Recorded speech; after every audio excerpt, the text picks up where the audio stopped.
ప్రయత్నిస్తూ ఉండు. చిత్తం స్వామి. స్వామి, కొత్తగా ఈ గరుడాళ్ళ వారిని తీసుకొచ్చారేంటి? ఆటలో మోసం జరగకుండా చూడటానికి. ఓహో.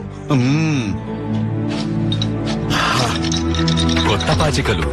ఆ? ఇక నీ పాచికలు నా దగ్గర సాగవు. అవును, ఇక నీ పాచికలు సాగావు.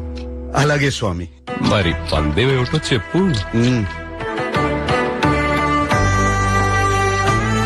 ఇది మా అమ్మగారు మీకు పెళ్లి కానుక్క ఇచ్చిన ఉంగరం.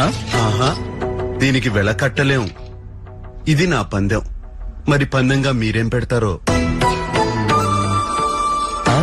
మా ఒంటి మీద ఉన్న నగలన్నీ. స్వామి, ఒక్కొక్కటే పెట్టాడండి స్వామి. గరుడా. సరే గోవిందా. ఆట మొదలు పెట్టండి బాలాజీ.